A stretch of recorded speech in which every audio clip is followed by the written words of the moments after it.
ভাই আর 11,000 টাকা লাগবে, সমিতি আছে। বলি দাঁড়াও, বলে আমি এইখানে সুদে ক্যাংড়া ধরে আছি। বাবু সুদে ক্যাংড়া ধরতে গিয়ে আর ক টাকা হয়েছে, বলে আর 1100 টাকা বাকি আছে, হলে হয়ে যাবে, এসে আর বন্ধ করে দেবো। বাবু যে স্বামী স্ত্রী দুজনে কি ঝগড়াঝাটি করেছে, করে ঘরে এটে করে আর ওই বাবুর লাস্টে লোক ডেকে নিয়ে চলে গেছে ক্যাংড়া ধরতে। বাবু বাহারে চলে গেছে, গিয়ে লোক গিয়ে উল্টোপাল্টা কথা বলতে গাঙে লেবে গেল। গাঙে লেবে যেতে আর 3জন লেবেছে, 3জন ওর সামনে থেকে গেছে আর 2জন ভিতরে চলে গেছে। আচ্ছা, ভেরিয়েট করে বাঘ, বাঘকে কখন এসে বসে আছে ও জানে না। আচ্ছা, ও তো বাঘ একটা বগড়া গাছ, একটাই বগড়া গাছ, আর বগড়া গাছ নেই, একটাই আছে সেই জায়গাটা। আচ্ছা, ও এইটাতে যদি ঘুরে যদি দেখে তাহলে বাঘ দেখতে পাবে। ও এইটাতে গিয়ে গেছে আর বাঘ লাম মেরে সেই গাছে গেছে, বুকে চলে গেছে। যাওয়া সাঁতার এই হাঁটু গেড়ে যাওয়া সাঁতারাতে ধরে নিয়ে চলে গেছে। এবার যখন ঘুরে এসে যখন লোক তুলে তুলে যখন আসে, শুধু গামছাটা পড়ে আছে, মানুষ দেখতে পায় চেঁচে। আচ্ছা, তখন লেবে একজন দেখে না, বাঘে টেনে চলে গেছে। রক্তাক্ত অবস্থায় পড়ে আছে আর কি। নিয়ে যাওয়ার পরে ওকে আবার কী করলো ওরা কজন গিয়ে, ওরা এটে করে ওরা পারলো না, আবার লোক গেছে, তারা 25-26 জন লোক গিয়ে তারা কোথায় ঢুকে নিয়ে গেছে, তারাও ভয় গেল না, বডি ছেড়ে দিয়ে বাড়ি চলে যায়।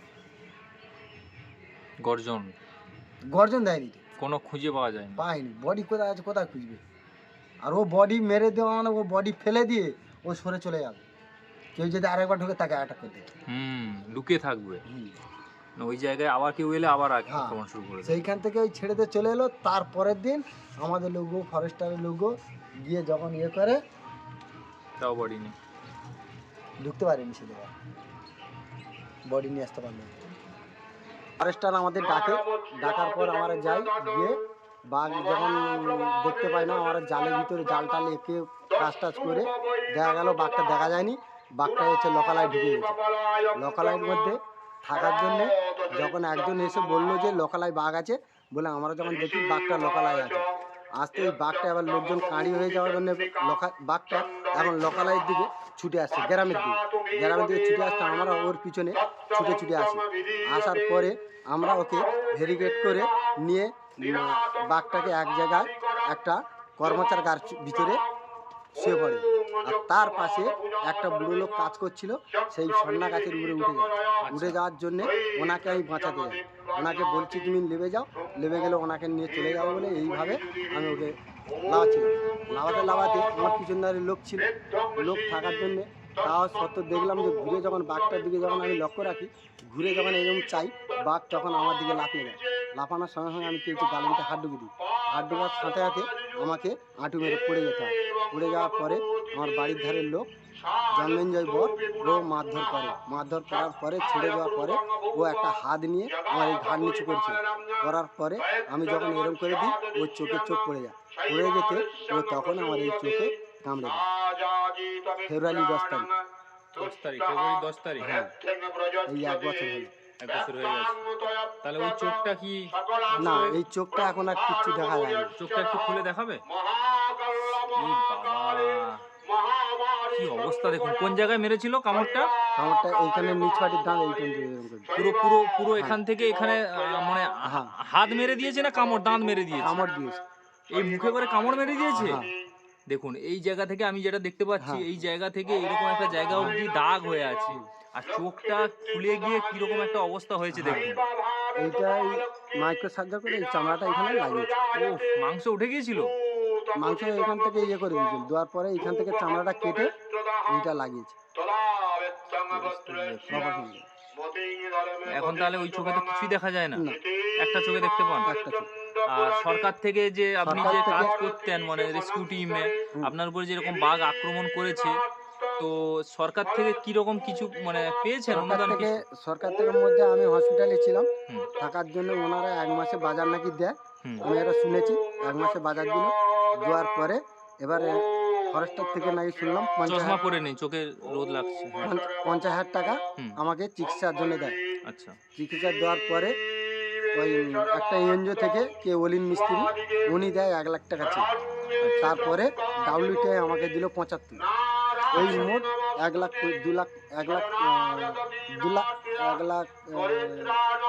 25,000 টাকা আমাকে দেয়। আর কিছু পাননি? আর এখন আর কিছু পাননি, আর এখন আমাকে আর দেখাশোনা কেউ করে না। আপনি সরকারের কাছে আবেদন করেছিলেন? আমি সরকারের কাছে আবেদন করেছিলাম, এই জন্য সরকার ফরেস্টার থেকে বলছিল তোমরা একবার ম্যাডামের কাছে যাও, এইভাবে বলেছিল। এই যাওয়ার জন্য আমি যেতে পারিনি, আমার দাদারা সময় পায়নি বলে এই জন্য যাওয়া হয়নি। এই যাবো। এটা কি আপনার মেয়ে? হ্যাঁ, এটা আমার মেয়ে। কোন ক্লাসে পড়ে? এটা 1-এ পড়ে। 1 এ পড়ে। আর আর কি? একটা 11-এ পড়েছিল, হ্যাঁ। আর একটা মাধ্যমিক দিয়েছিল। দুজন কোথায়, মানে বিয়ে দিয়ে দুজন দিয়েছে? বিয়ে দিয়ে দিয়েছি। আর একটা মেয়ে, মানে 3টে মেয়ে টোটাল। 3টে মেয়ে। আচ্ছা, তাহলে হাতে যে আপনার বাঘের মুখে যে হাত ঢুকে দিয়েছিলেন, সেটা হাতটা, ও হাতেও তো মানে এইখান থেকে এটা নখ মেরেছিল। এইটা গালে ভিতরে হাত ঢুকিয়ে দিয়েছি। আর হাতটা দেখুন, এই যে হাতে কামড় দিয়েছিল এই জায়গাটা, তো মানে দুটো আঙ্গুলের মাঝখানে যে এই ক্ষতটা হয়েছে, এটাই এইটা এইখান থেকে এইটা পুরো হাতটা গালের মধ্যে ঢুকে দিয়েছিল। হাতটা এই যে আঙ্গুলের মাঝে দেখুন কেটে আছে।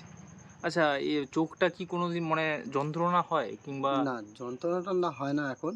চোখটায় ওষুধ, এখন একটা ডাক্তার দেখাচ্ছি আমি নিজে। হুম। ডাক্তার ওষুধ দিয়েছে, চিকিৎসা হচ্ছে। এখন কি করা যায় দেখা যাক, চোখ কি দান টান করে নাকি। আচ্ছা আচ্ছা, চোখ দান করলে দেখতে পাবেন, হ্যাঁ। এটুকু শিওর, তাই তো? হুম। আচ্ছা আচ্ছা, এখন যন্ত্রণা হয় না? না, যন্ত্রণা হয় না।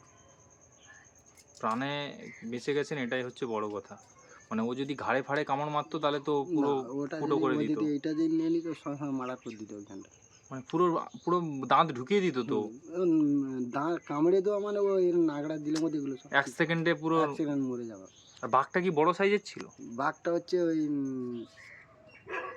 12 ফুট ছিল, মেয়ে বাঘ। লাস্টে ওকে রেস্কিউ করা গেছে?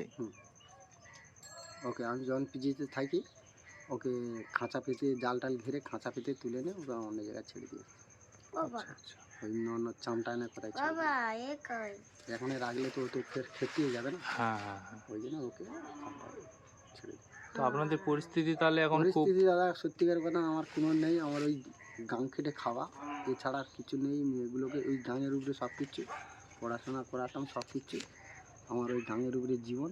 আর আমি তো আর এই 11 মাস, এই বলতে গেলে এই 12 মাস আমি ঘরে বসতি। তোমার বৌদি ওই টুকটাক মিন টিন ধরতে যেত।